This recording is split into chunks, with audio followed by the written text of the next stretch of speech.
promising players whose career was ended by injury, an unexpected and heartbreaking death, and saddening championship losses. These are the most heartbreaking moments in NBA history.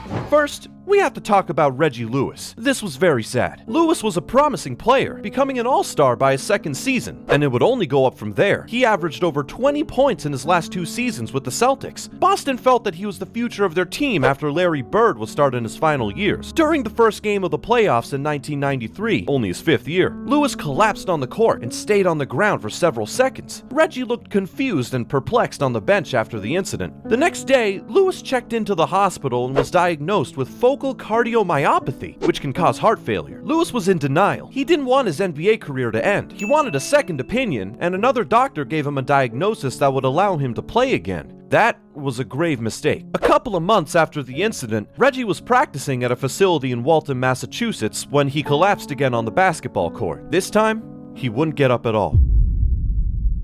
Reggie Lewis was pronounced dead on July 27, 1993, at 27 years old. Reggie Lewis's death was all over the news, but Joe Dumars' teammates made sure to hide the death of his father from him to make sure he still focused on the game. Dumars had told his wife that if his dad dies during a game, that she should not tell him until after the game. His father passed away a few hours before Game 3 of the NBA Finals. His wife told star teammate Isaiah Thomas and coach Chuck Daly about it, so they knew during the game, but Joe didn't. Here's Isaiah Thomas talking about it.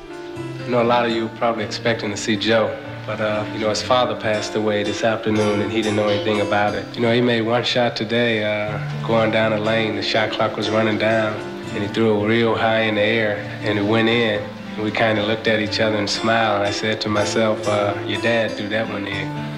So if you guys can say a prayer for him, or whatever faith or religion you are, just wish him good luck, because it's going to be a hard struggle. Dumars scored 33 points that game, and he went on to keep playing through the finals despite the shadow of his dad's death ruminating around him. He contributed great performances in the next 2 games to the Pistons, and they went on to win the finals. Glad that he had the support of his teammates during that hard time. Support when you have a loved one pass away is so important. And in this next clip, Kevin Garnett is there for his former coach, Kevin McHale. The Celtic legend whose number hangs in the rafters at the Garden in Boston, Kevin McHale, and Doc all the way down. Kevin McHale so close over the years. Kevin McHale drafted Kevin Garnett back in Minnesota in '95. They became so close during the years. With McHale's passing of his daughter, Sasha, who was suffering from lupus. Every time Kevin McHale sees somebody who's been close in his life, it's brought him to tears and very emotional. McHale's 23-year-old daughter had just passed away the previous night from an autoimmune disease, so when they met after the game, emotions were high. It really goes to show that even if you're not on the same team, players still support each other in times of need. Injuries can be one of the times when players need support most. In 2012, a devastating injury sent ripples around the NBA world. The previous year, Derrick Rose had broken records and took home the MVP award. Many people felt that this team was the best Chicago Bulls team since Michael Jordan's. They ultimately lost in the 2011 playoffs to LeBron's Miami Heat, but the Chicago fan base was optimistic for the upcoming year. When 2012 came, they finished first in the conference, and many people felt they could win the NBA Finals that year. So, the pressure was on Derrick Rose to perform, and when this happened, things took a turn for the worst. You were crying out that you bypassed the harder team in Miami Heat. Rose came down bad on his left foot.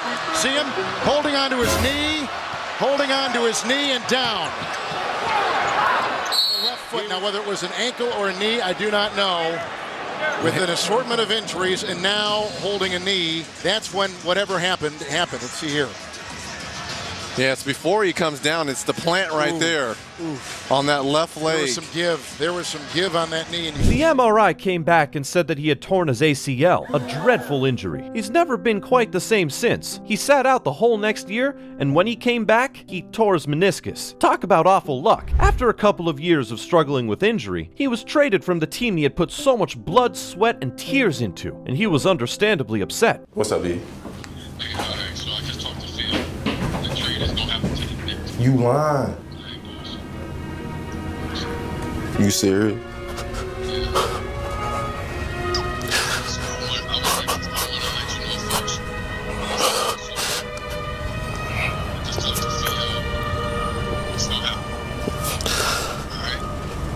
Yeah.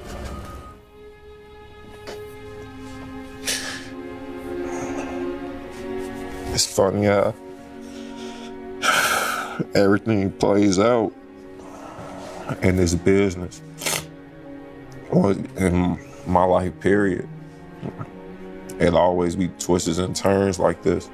That shit made me who I am, man. Rose was supposed to be the future of the Bulls before that heartbreaking injury. Brad Miller had been the past for the Bulls, and in his last game, the emotions ran high. Brad Miller loads up for three, hits it! Brad Miller closing out. 7-1 actually, and Brad Miller checks out for the final time in his NBA career. You see the hugs, the affection, and a standing ovation from fans here at Target Center who understand this is the end. This way, in a team that doesn't make the playoffs, and Rick Adelman has a lot of admiration. He wouldn't be here if Rick didn't, and that picture says a lot right there. It's sweet, but also heartbreaking when a player retires. It's not so sweet when a friend of yours passes away, and John Wall had to deal with that, and still show up to his next game and perform. In the post-game interview, he broke down. John, just walk me through your emotions right now. Man, this is an emotional game for me. This is for one of my close friends that I lost that I met last year. And it's just tough, man. You know what I mean? To see a little kid that fights so hard for cancer and can't beat it. Maya was 6 years old and passed away after a battle with Burkitt's lymphoma. I feel for John Wall. He clearly felt strongly about his friend, and it's a tragedy to see. Kevin Durant felt strongly about his team in the NBA Finals, and when they ultimately failed, he broke down. It's a bitter disappointment, but they had a remarkable run. You see the emotion from Durant pouring out. This team will be a force to be reckoned with. Great sportsmanship afterwards. Such respect between the two teams. Certainly Durant, that's his mom that he's hugging there. Even though Kevin Durant was beaten down in that finals, he went on the next year to have a historic year. He averaged 32 points per game and was named the most valuable player in the NBA. In his MVP speech, emotions ran high, and he broke down as he attributed his success to another. It's a surreal feeling. I had so much help. So many people believed in me when I didn't believe in myself. So many people doubted me and motivated me every single day to be who I am. I failed so many times and got back up. When I walked into the gym, I fell in love with the game. And I didn't fall in love with it just because it was me playing. I fell in love with it because I got guys like this. Ron, even though you just got here a few months ago, we've grown so close over these last few weeks. I can remember when you first got here, you wrote a piece of paper in my locker. I don't know why I'm crying so much, man. You wrote a piece of paper in my locker and said, KD, MVP. And that's after we had lost 2 or 3 straight.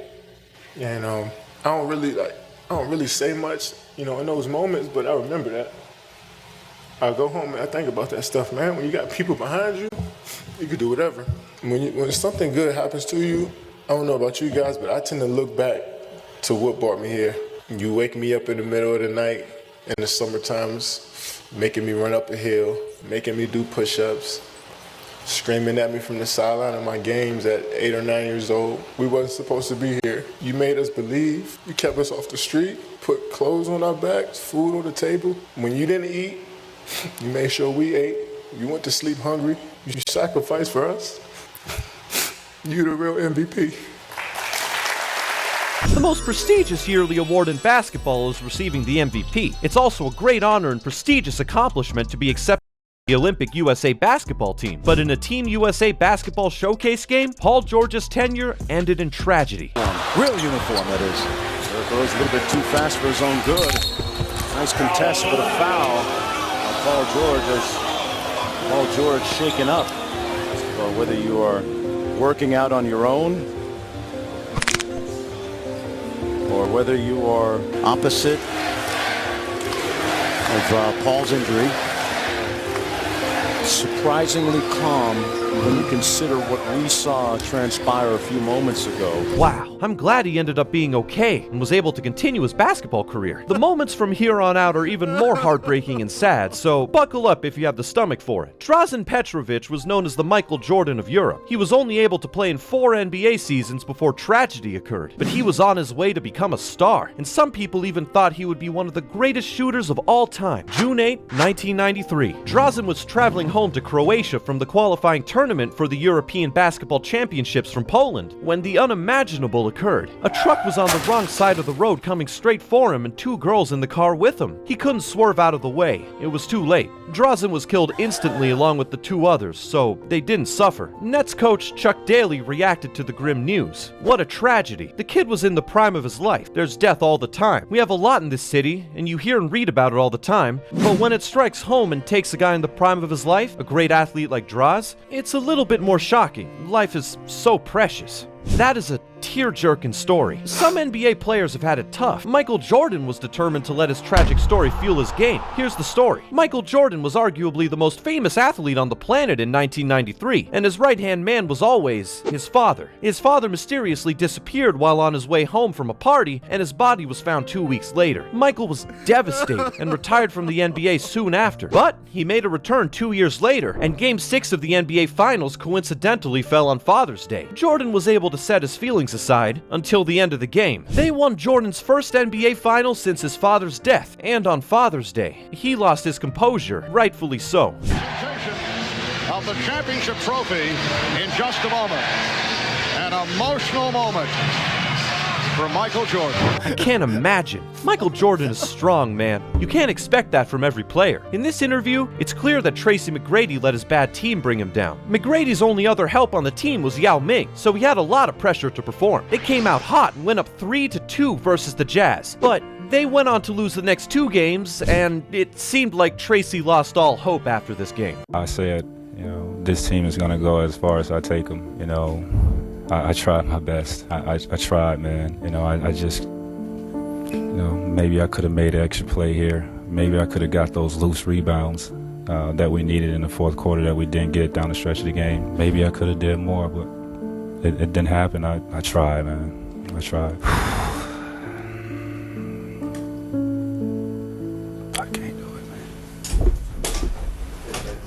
That's so sad, seeing his passion for the game disappearing in real time. And that happened to be his last healthy season. His injuries would catch up to him from there on out. I'm not even gonna say a clever transition here because the next story is heart-wrenching. I can't imagine the pain that this man felt. Ryan Anderson, a forward for the Pelicans, had his dream girlfriend. She was beautiful, smart, and had the perfect personality for him. She was famous herself for her appearance on The Bachelor, which led to more opportunities. But as relationships go sometimes, they got into an argument. Ryan says now that it was over something insignificant, but the argument got more and more heated, and they both said things that they would regret. His girlfriend Gia was prone to steep emotional swings. In the argument, she had accused him of cheating, and he had told her that he no longer loved her. They split off from each other in their respective apartments, and one of Ryan's friends told him that he should come to Dallas to clear his mind. But then, Ryan received a phone call from Gia's mom. She said that she had reason to believe that something was wrong with Gia, and he should go check on her. When he opened the door to her apartment, the first thing he saw was her knees. She was dangling in the air, the vacuum cleaner cord hanging from her neck. She was gone. Ryan completely lost it and needed to be moved in a wheelchair. He couldn't even stand. It took years for him to recover, but eventually he went back to his solace, playing basketball. Ryan realized not to blame himself for what had happened, that there had been signs of her own depression before the tragic event. Ryan started to become an advocate for suicide prevention. He began a foundation in Gia's name, he participated in a suicide awareness walk, and he wants to continue to talk about Gia's story. I don't think I can say anything to give that story justice, but I feel for Ryan. I'm sorry that happened to you, man. I think we need something a bit more uplifting now, and Kevin Garnett's speech after winning the finals is just what we need. Still emotional, but motivating. You served, but Kevin, 11-time All-Star, League MVP, Defensive Player of the Year. Now it's time to add to your resume, NBA champion. How does that sound? Man, I'm so hyped right now. Anything's possible. Anything's possible! Oh my God!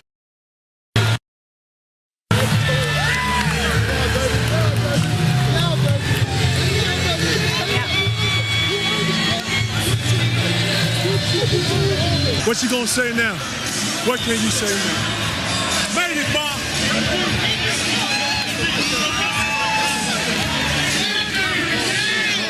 KG seems like a genuinely good guy despite his on-court antics. Magic Johnson had some off-court antics with women, saying that he slept with 6 at one time, and that he had 30 to 40 women waiting outside his hotel after every game, and it eventually caught up to him. And it was a sad and surprising moment for Lakers fans when he made the announcement. First of all, let me say good late afternoon. Because of the HIV virus that I have attained, I will have to retire from the Lakers today. I just want to say that I'm going to miss playing, and I will now become a spokesman for the HIV virus, because I want people and young people to realize that they can practice safe sex. And, you know, sometimes you're a little naive about it and you think it could never happen to you. You only thought it could happen to, you know, other people and so on and on. And it has happened, but I'm going to deal with it, and my life will go on. At the time, an HIV diagnosis was basically a death sentence. So when Lakers fans heard, they thought the worst. But he's thriving and living today. He did, in a sense, bring it onto himself, though. Gilbert Arenas did not bring this heartbreaking injury onto himself. And who wins the Southeast Division? Gerald Wallace. Gerald Wallace. Unbelievable. As he's able to finish, and Gilbert Arenas on the floor. And Arenas still down. Arenas was a very promising player. Many people thought he was going to be one of the greatest of all time. After that injury, he would never play the same. He also had some off-the-court drama, which ultimately resulted in his rapid decline as a player. Player who hasn't had as much of a decline is Kevin Durant. So when he went down in this NBA Finals, the impact was huge. Ibaka trying to stay with Durant, knocks it away, and Durant's limping. Durant goes down holding his leg. Ibaka goes up on the other end, and Durant grabbing that right leg. And his teammates going over to check on him. I'm surprised by that, and the players are telling him not to be doing that. The Warriors went on to lose the series in the wake of KD's injury. Kevin Durant is one of the greatest of all time, but not even remotely close to the excellence and impact of Kobe Bryant. You guys knew this was coming. But when Kobe passed away, the whole NBA world stood still. We had people like Shaq giving emotional monologues like this one after his death. And my other nephew comes in crying, and he shows me his phone.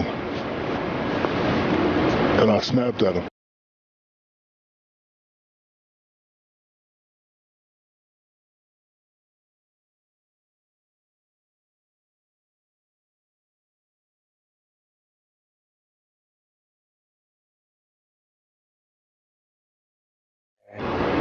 Everybody called me, and then we found out it was confirmed. And haven't felt the pain that sharp in a while. 47 years old, our names will be attached together for what we did.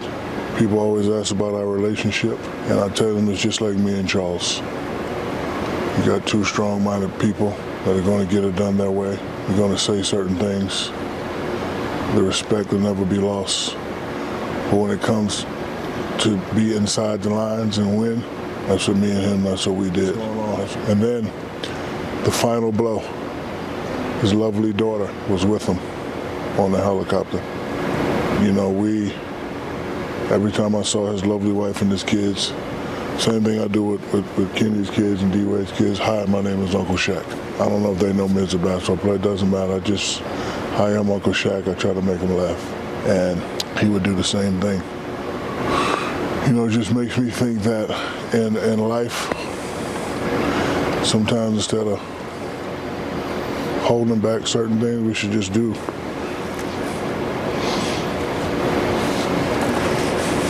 We up here, we work a lot. And I think a lot of times we take stuff for granted. Like, I don't talk to you guys as much as I need to. The fact that we're not going to be able to joke at his Hall of Fame ceremony. We're not going to be able to say, hi, I got 5, you got 4. The fact that we're not going to be able to say, if we would stay together, we could have got 10. Those are the things that you can't get back. And with the loss of my father, my sister, and my thing, that's the only thing I wish I could just say something to him again. Last time I talked to him was when We were here and I asked him to get 50 and he got 60. Only other modern player who can hold his own against Kobe's accolades is LeBron, and one of his former teammates, Chris Bosh, got a devastating diagnosis that ended his career. He was on top of the world in 2012 and 2013, one of the big three that included him, Dwayne Wade, and LeBron. But in 2016, a blood clot was discovered in his left leg, and he was forced to quit basketball. Everyone thinks that Bosh is an amazing player, but he's LeBron's age, so he could have had at least 5 more years of play and could have won another ring. That's a lot of what ifs, but that completely changed Chris Bosh's career trajectory, but not as much as when James Harden gained over 100 pounds, or when an NBA player married themselves. Want to see more of NBA players changing? Click here.